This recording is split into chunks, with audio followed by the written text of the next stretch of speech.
మాకు సాక్ష్యాధారాలు పూర్తిగా కావాలి. మేము అరెస్ట్ చేసామంటే మొత్తం మొత్తం బయటికి రావాలి. ఆ విధంగా స్ట్రిక్ట్ ఆఫీసర్లు కానీ ప్రభుత్వం కానీ చాలా జాగ్రత్తగా ఆచి చూసి అరెస్టుల పరమ సాగిస్తుందండి. గత ప్రభుత్వం మాదిరి ఏదో అరెస్ట్ చేసాము బయటకు వచ్చాము అనే రకంగా కాకుండా పూర్తి ఆధారం తీసుకుంటాం. ఇవాళ రేపు మిథున్ అరెస్ట్ చేయడం 100% ఖాయం ఉంటుంది, ఎటువంటి సందేహం లేదు. ఇవన్నీ ఆరోపణలు ఏంటంటే రకరకాల ఆరోపణలు మా మీద నిందలు. టీడీపీ నాయకులే కాపాడుతున్నారు, బీజేపీ నాయకులే కాపాడుతున్నారు. ఇవాళ కూటమి ప్రభుత్వం ప్రెస్టేజ్ ఇష్యూ ఇది, ఎవరు కాపాడాల్సిన అవసరం లేదు. కాకపోతే ఆరోపణలు అంతవరకే. రాజు గారు ఖచ్చితంగా అతను సరైన రావడం అరెస్ట్ అనేది ఖచ్చితంగా సాగుద్దండి, దాంట్లో ఎటువంటి సందేహం లేదు. ఈ ఆరోపణలు అనేది కూడా వాళ్ళు సృష్టించిన పని మరొకటి కాదు. ఈ జగన్మోహన్ చేసే ఆరోపణలు వీళ్ళందరూ అమాయకులను కూడా పేర్కొన్నారు. మీరు మిథున్ రెడ్డి చక్కగా అమాయకుడు, అతనికి పాత్రే లేదంట మిథున్ రెడ్డికి.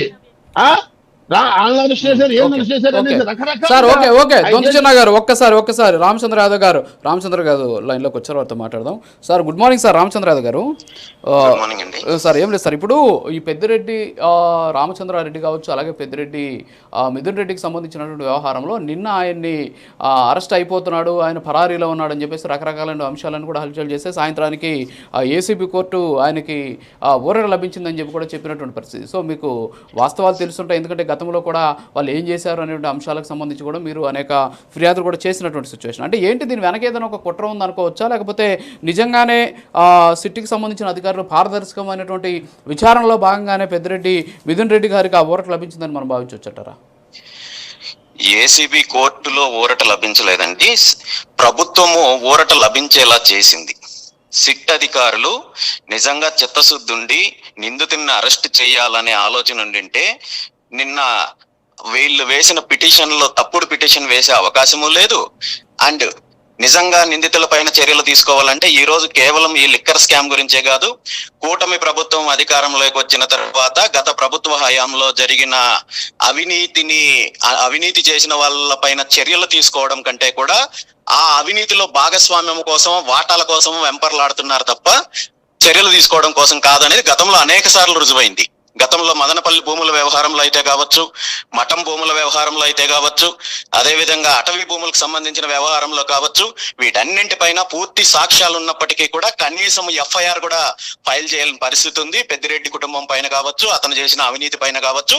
ఇప్పుడు లిక్కర్ స్కామ్ లో కూడా ఇలాంటి ఇంటర్నల్ రాజకీయాలు, చీకటి రాజకీయాలు చేస్తున్నారు తప్ప వీళ్ళకి చిత్తశుద్ధి లేదనేది నిన్న జరిగిన సంఘటనతో తెలిసింది. హైకోర్టు బెయిల్ రిజెక్ట్ చేసినా, సుప్రీంకోర్టు బెయిల్ రిజెక్ట్ చేసినా పెద్దిరెడ్డి కుటుంబానికి బెయిల్ ఇవ్వడానికి చంద్రబాబు నాయుడు గారు ఎప్పుడు సిద్ధంగా ఉంటారు. అందులో భాగమే నిన్న జరిగిన సంఘటన. అంటే ఇక్కడ ఇప్పుడు టీడీపీకి మనకు స్టేట్ సెక్రటరీ ఒకరు ఉన్నారు, దొంతుచిన్న గారు, ఏమంటారంటే ఇవాళ ఆయన్ని ఖచ్చితంగా అరెస్ట్ చేసేస్తున్నాం మేము, అది ఇది అని చెప్పి చెప్తున్నారు. సో చేసిన తర్వాత మాట్లాడాలండి. చేసిన తర్వాత నిజంగా వీళ్ళకి చిత్తశుద్ధి ఉంటే అరెస్ట్ చేయడం కాదు, దీని మీద పూర్తి స్థాయి ఆధారాలు ప్రభుత్వం వద్ద ఉన్నాయి. గత ఈ జరిగిన స్కామ్ లో కేవలం ఈ ఒక్కటే కాదు, మిగిలిన అన్ని స్కామ్ల్లో కూడా గత జగన్మోహన్ రెడ్డి గారి ప్రభుత్వ హయాంలో జరిగిన స్కామ్లు అన్నిటికి సంబంధించిన ఆధారాలు ప్రభుత్వం దగ్గర ఉన్నాయి. వీళ్ళు వాటాల కోసం వెంపర్లాడకుండా చర్యలు తీసుకోవాలనుకుంటే చాలా అంశాలు ఉన్నాయి.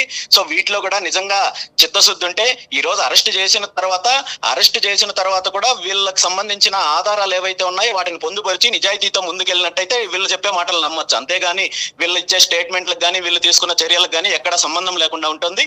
రాబోయే రోజుల్లో కూడా అలాగే ఉంటుందని ప్రజల అభిప్రాయం. వీళ్ళు మధ్యలో వీళ్ళు డ్రామాలు ఆడుతూ మధ్యలో ప్రజల్ని ఏమారుస్తున్నారు, రాష్ట్రాన్ని ఏమారుస్తున్నారు. Okay sir, okay, thank you sir. దాదాపు 11 మందిని అరెస్ట్ చేశారు. ఏ సిద్ధుని అరెస్ట్ చేశారండి? ఈ రాష్ట్రంలో లిక్కర్ 11 మందిని అరెస్ట్ చేశారు. ఇప్పటికి ఏ సిద్ధుని అరెస్ట్ చేశారు? మీరు చేసే ఆరోపణలకు ఏమైనా రుజువులు ఉన్నాయా? ఆరోపణలు ప్రభుత్వం మీద చంద్రబాబు చేయడానికి రుజువులు ఉన్నాయా? ఇవాళ 11 మంది అరెస్ట్ చేసిన రాష్ట్రంలో మిథున్ రెడ్డి అంటూ అరెస్ట్ చేస్తే మొత్తం బయటకు వస్తుంది. కాబట్టి తెలుగుదేశం పార్టీ కానీ కూటమి ప్రభుత్వం ఏ రకంగా ఉంటుందంటే, చంద్రబాబు నాయకత్వంలో కానీ, లోకేష్ నాయకత్వం కానీ, పవన్ కళ్యాణ్ నాయకత్వం ఏ రకంగా ఉంటుందంటే పూర్తి ఆధారాలతో ముందుకెళ్ళాలి. అరెస్టుల పరువు సాగితే వాళ్ళు మన వంశీ అరెస్ట్ అయితే పరిస్థితి ఏంటి? అనేక రుజువులతో మేము వెళ్ళాం.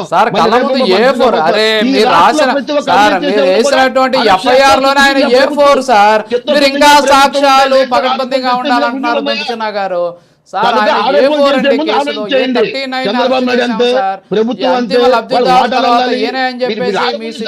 చెప్తున్నటువంటి పరిస్థితి చిత్తశుద్ధి ముందుకెళ్తున్నారు. అరెస్టుల పరిమితి సాగుద్ది ఓకే, ఈ ఓకే. రాష్ట్రంలో. ఇంకా ఆధారాలు నెంబర్ ఏంటండి? వన్ ఇంకా ఆధారాలు ఏంటండి? ప్రజలు కేసు చూస్తారు. ఆల్మోస్ట్ ఛార్జ్ షీట్ కూటమి ప్రభుత్వం ఇవాళ అరెస్ట్ ఛార్జ్ షీట్ చేస్తే దాదాపు ఎలాంటి 300 ఇబ్బందులు పేజీలు లేని అయిపోతున్నారు. ఒక పరిస్థితుల్లో నిమిషం ఆగండి సార్.